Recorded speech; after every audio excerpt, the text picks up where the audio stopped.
Hello to all my friends out there. Hi you guys. Happy holidays, everybody. I hope everybody is doing okay. This video is be warned, prepare for the 7-year grind. So you might be thinking, why do you even say that? That's a doom and gloomer.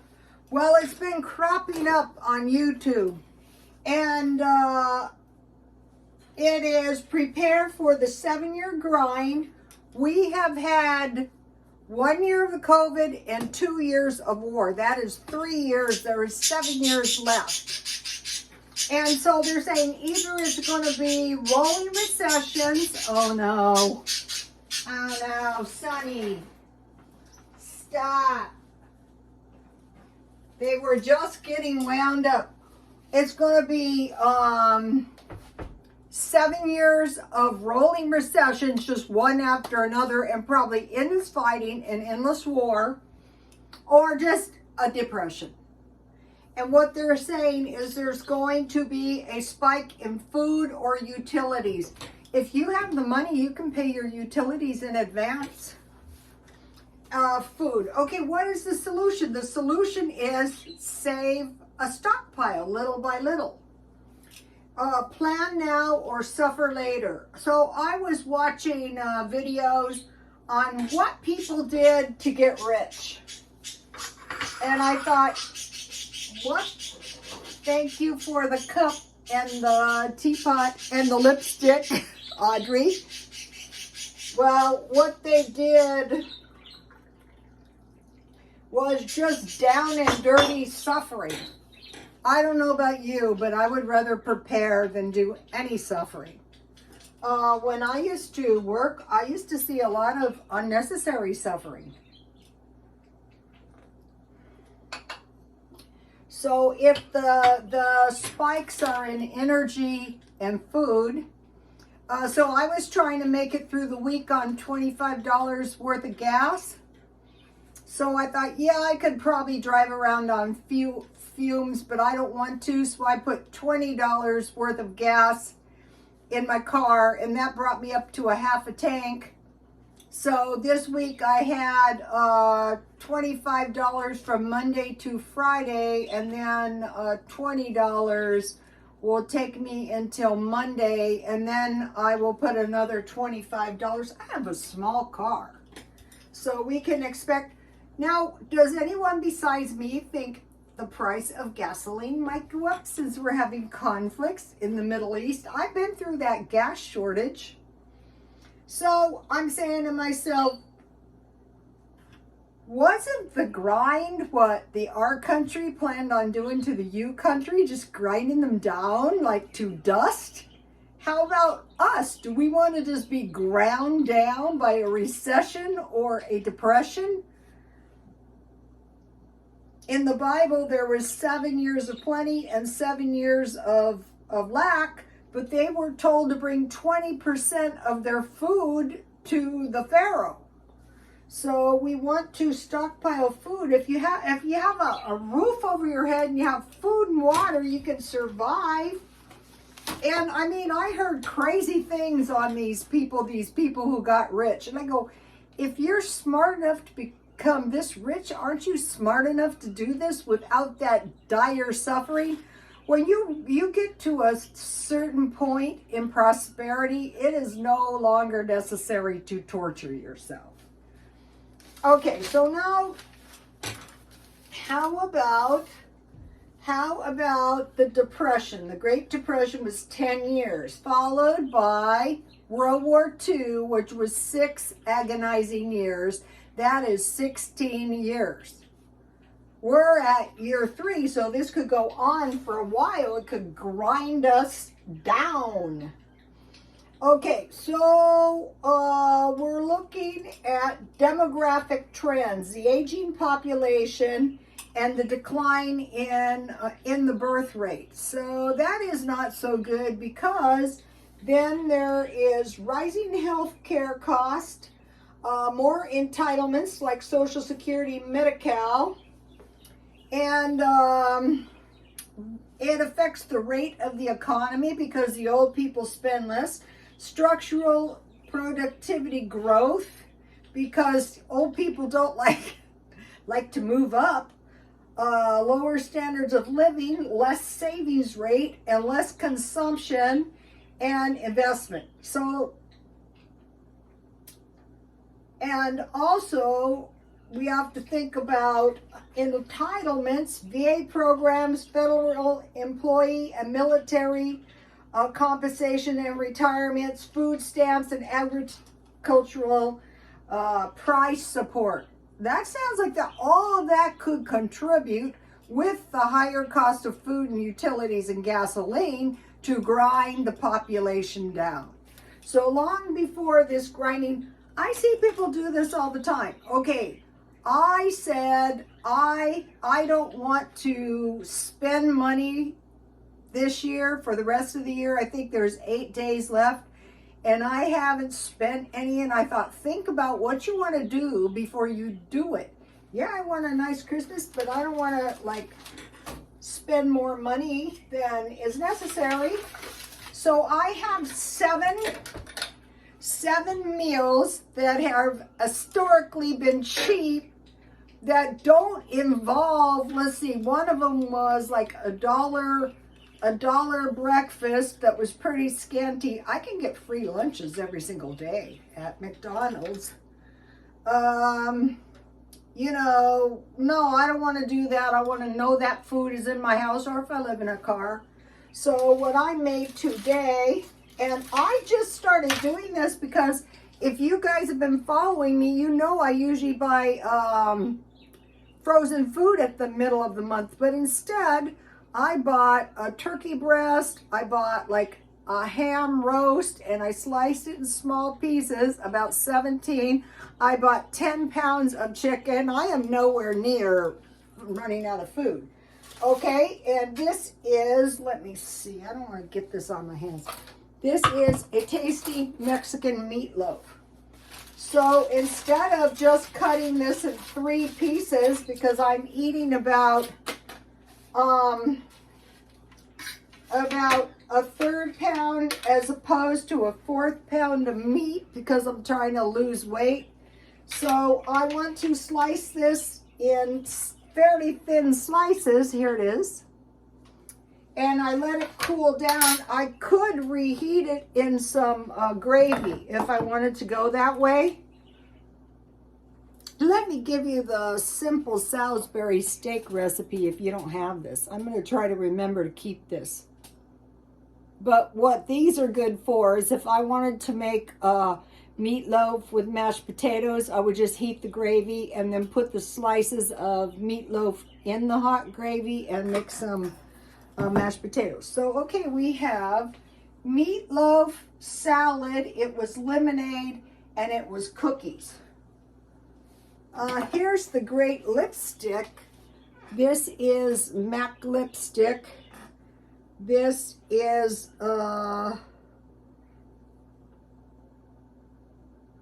Ruby Woo. I will be buying this brand of lipstick in every color. I love it. I would never have bought this. Thank you, Audrey. So, okay, so how about, okay, what I did is I had 1 pound hamburger. So we'll see how many servings. I bought this for $5. You know, it was great. I bought this quite a while ago. It was frozen 8/30/24. So be mindful of your expiration dates. So I ate a little piece off because I was really hungry. So it was hamburger, it was dry onions, it was an egg, it was a 1/2 cup of salsa, and I had these breadcrumbs. It was salt and garlic pepper, and then I put jalapeno peppers on the top, and I had this good tomato sauce from Walmart. So let's see if I can carefully slice this.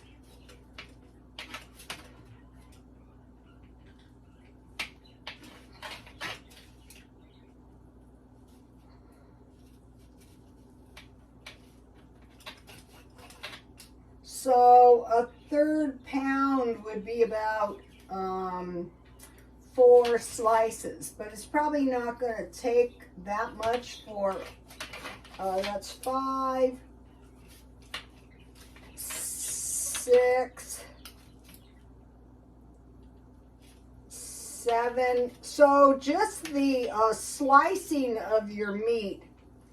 Like, I just hacked my turkey breast in 7 pieces, and if I had cooled it and sliced it, I would have had so much more food by doing that.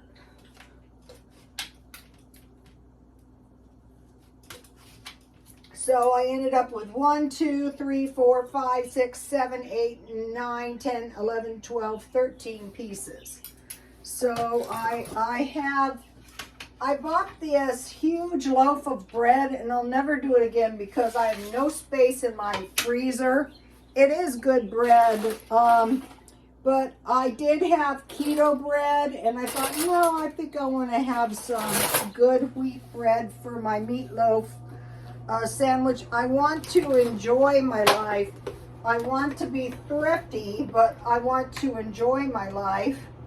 So yesterday I mentioned it's good to stockpile. I don't like to buy a very large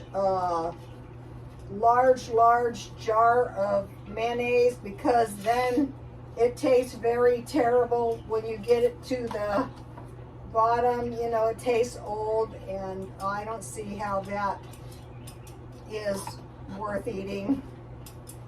I mean, you could if you want to. Okay, so this is the way I like it. And I have some mustard that I lost the top off of, which was awful.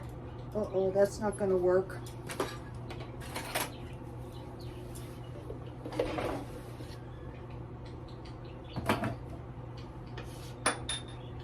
So, okay, so the first meal, so I think this will take about 2 pieces. Yep. So I had 13 pieces to freeze, and I will freeze them flat, and then when the time comes, I will eat them. So let's see. Okay, meatloaf salad. So we'll have a meatloaf sandwich and a little salad. Okay, this looks pretty good. Yum. Okay. What's really going to grind one down is if you try to be too cheap. If you try to be too cheap, you're going to be too miserable, and you're not going to stick to it, and you're just going to go and you're going to do something crazy. If you have rewards at 7-Eleven, December 21st and 24th and 31st, pizzas are $6. Okay, have you guys seen these at Walmart? I like these because otherwise, a lot of times the salad is rolling around in my refrigerator and it's not worth eating. These are mini Taylor Farms salsa. Perfect for a little, okay, I'm not going to be suffering. Okay, and then it has some salad dressing and some toppings, but this will come later. Notice my my cheese sticks. I could put a cheese and a boiled egg on this if I wanted to, but I think maybe I bought a tomato today, and I think maybe a couple tomato slices would be good. No suffering, because if you suffer, you're not going to last.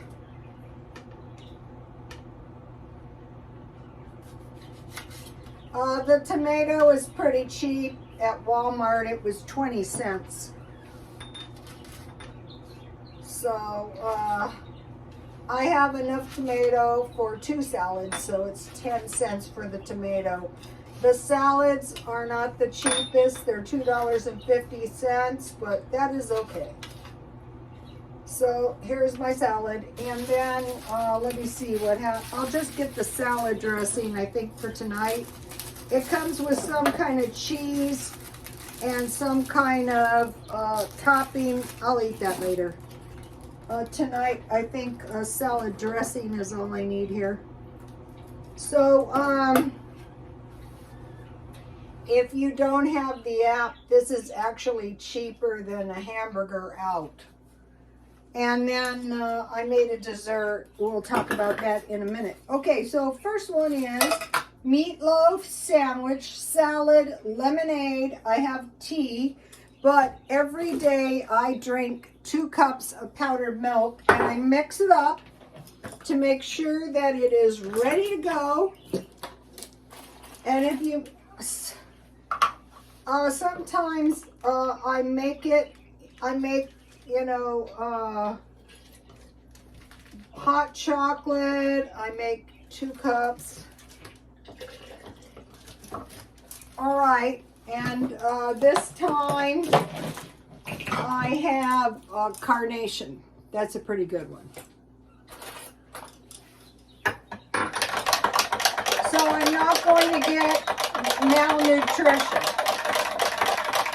I'm going to be fine, just fine. Okay, here it is.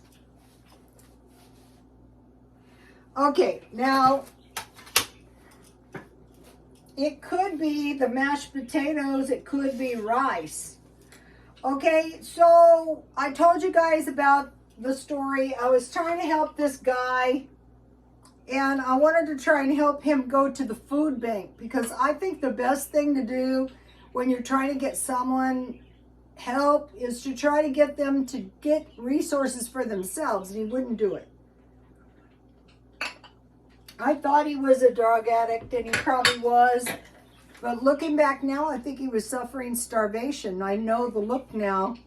But finally, he went to the park, and he got a sandwich each day with a small vegetable or fruit and a can of Coke. So these are good. This is mangoes, 3 for $1, not the cheapest. Okay, but you could also make, I made this today. Okay, these are Walmart biscuits. You got 10 for $1.08. And I wanted to try to make the fry breads. These turned out pretty good, because when I get home from the gym, I like to eat fry breads and meat. Today it was fish. It was chicken and fry breads. These are not as good as the homemade, but you just, you know, create little flat breads and fry them. And then I made refrigerator donuts. I just rolled them like tarts. Here is one. And I put jam in the middle. Dollar Tree grape jam. I usually get grape and strawberry. I fried it in oil, and then I rolled it in powdered sugar. Uh-oh.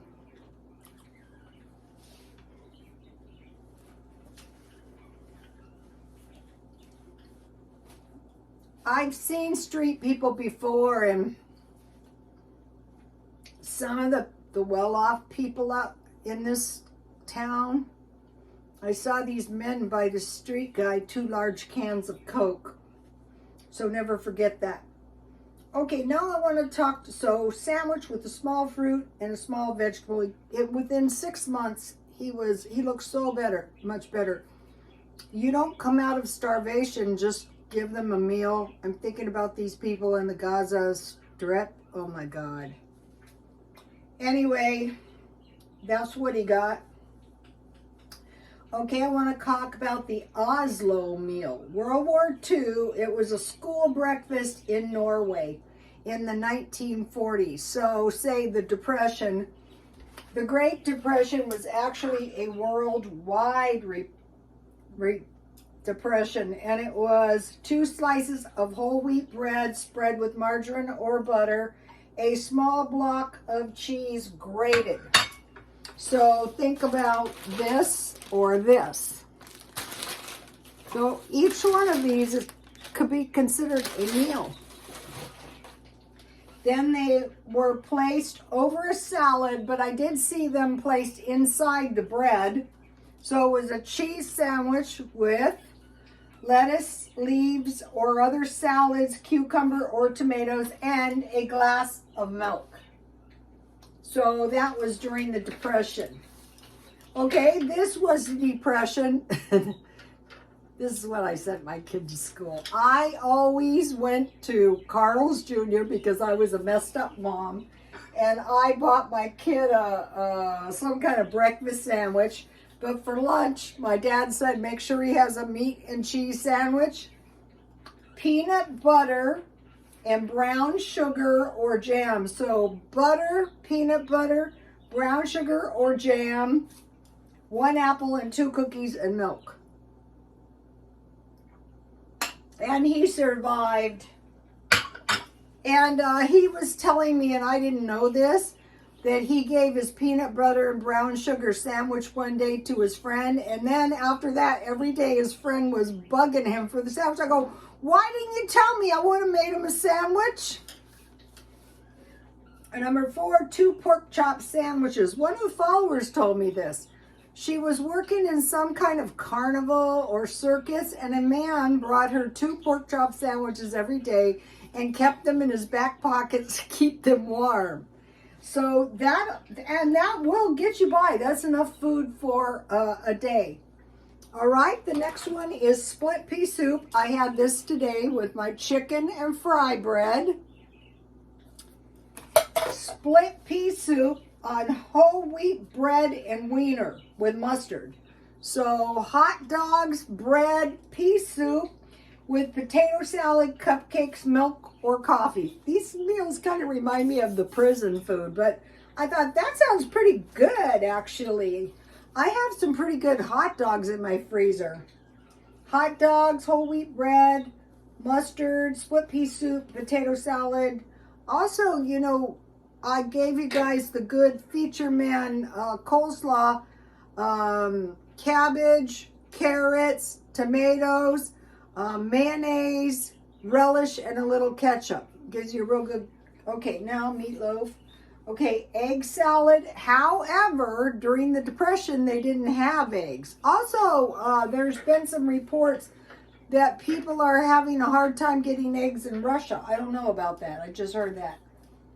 Okay, tuna salad. So you have egg salad or tuna salad, bag of potato chips, fruit, and drink. That'll get you by. So say if you had to get by on 1 or 2 meals a day. Okay, and so then this month I bought a turkey breast, ham, meatloaf, 10 pounds chicken legs, and then I had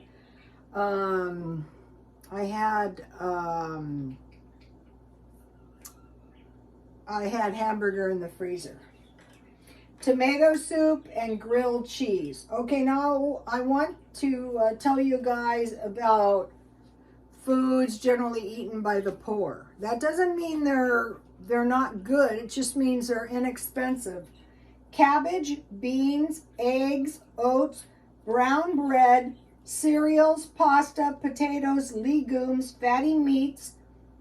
They're saying people have said, I cannot live without bacon. I kind of feel that way. In the 1940s, it was meat, cheese, butter, cooking fat, and sugar.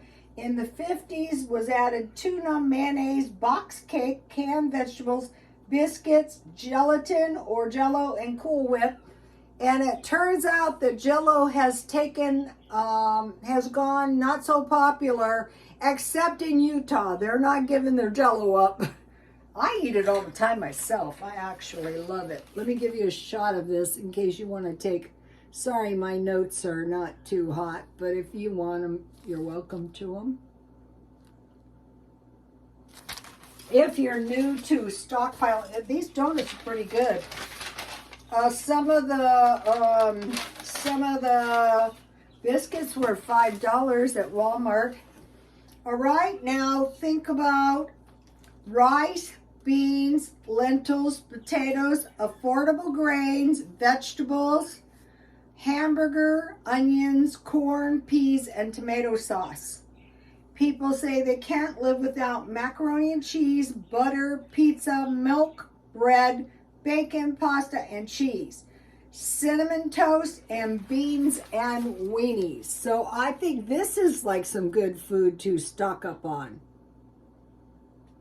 So do I think that a grinding recession is coming? Yes. Also, this was nice. I bought this at Walmart, and they also have a big jar of olives this big. But what was so good in this were the hot pickles. That was good. And those taste good just on lettuce. Okay, so now think about this combination if you're new to stockpiling. 2 cans of soup, say pea soup and tomato soup. 2 canned meals, whichever ones you like. I usually go for something like chicken a la king. I like the Dollar Tree chicken a la king, or spaghetti with large meatballs, and then 2 cans beans, like chili and usually navy beans, and I cook them down with bacon. So if you're new, or how about a can of powdered milk? Or how about a bag of flour so you can make the fry breads? Okay, let's see. What else do I want to tell you guys? All right. Think about this. Protein: fish, beef, and chicken. Tuna, steak. Carbs: rice, sweet potatoes, potatoes and oatmeal. Fats: nuts, coconut, olive oil, and almonds. And sausage and eggs with peanut butter toast. That's a good one. Okay, and then I told you guys my sticky rice recipe. Cook your rice down, 3 tablespoons per person, 2 tablespoons of coconut milk, and 1/2 tablespoon sugar. Drain the mangoes and put that on top. It's going to give you a really nice rice with fish. Okay. All right, so now one last thing. So what we're doing now is we're going, the next 7 years, I can't handle that. What we're doing now is just concentrating on the next 7 days, so as not to shoot ourselves in the foot and end up broke on January 1st. Instead, what would happen if we just said, okay, we're going to be festive, but we're not going to be stupid about it? Because what if you really, really knew? I can't tell you how many times I warned people, don't spend any money. Then they would go to the casino. Everybody likes to eat out on the weekends. I used to make it a habit not to cash my paychecks until Monday. And so I would have my entire paycheck. Like, I really prefer not to buy gas, but we're supposed to be hit with some bad storms. It has veered off again, and we weren't hit. So, okay, you guys, I will see you tomorrow. Don't let yourself be ground down, and don't be extreme in the quest for getting ahead. And God bless you all.